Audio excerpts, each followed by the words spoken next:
আমার চ্যানেলের প্রিয় বন্ধুগণ, দীর্ঘদিন পর আবারও আপনাদের মাঝে হাজির হলাম। আপনাদের সবার সুন্দর জীবন কামনা করে শুরু করছে আজকের টিউটোরিয়াল।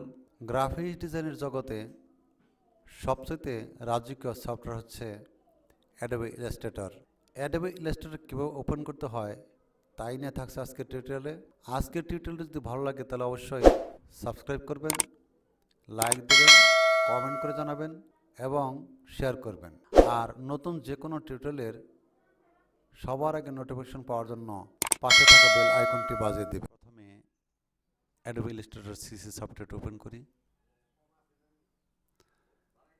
ক্রিয়েট নিউতে ক্লিক দিই।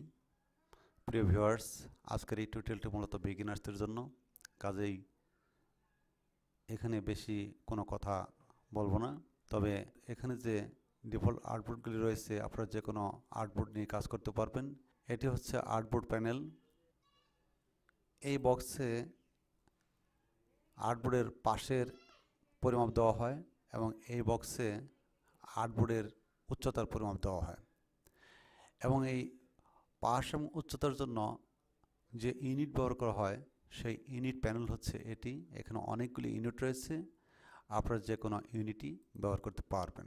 আর আর্টবোর্ডের জন্য দুটি মোড রয়েছে, একটা হচ্ছে পোর্ট্রেট মোড আর একটা হচ্ছে ল্যান্ডস্কেপ মোড।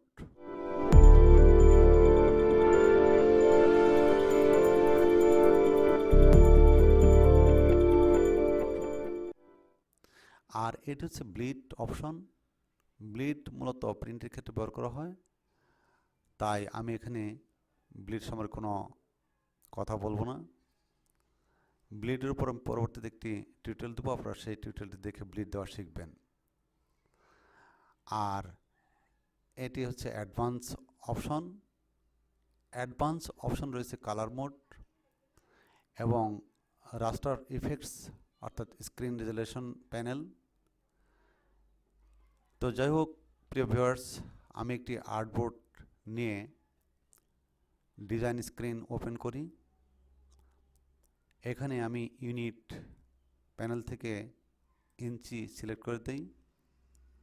এখানে আমার ইচ্ছা মতো নেই, ধরুন 96/48 দিলাম।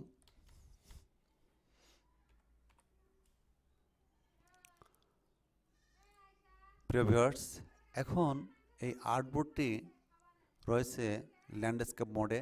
দেখুন, যদি আমি পোর্ট্রেট মোডে দিই তাহলে আমার পুরো বিষয়টি উল্টো হয়ে যায়।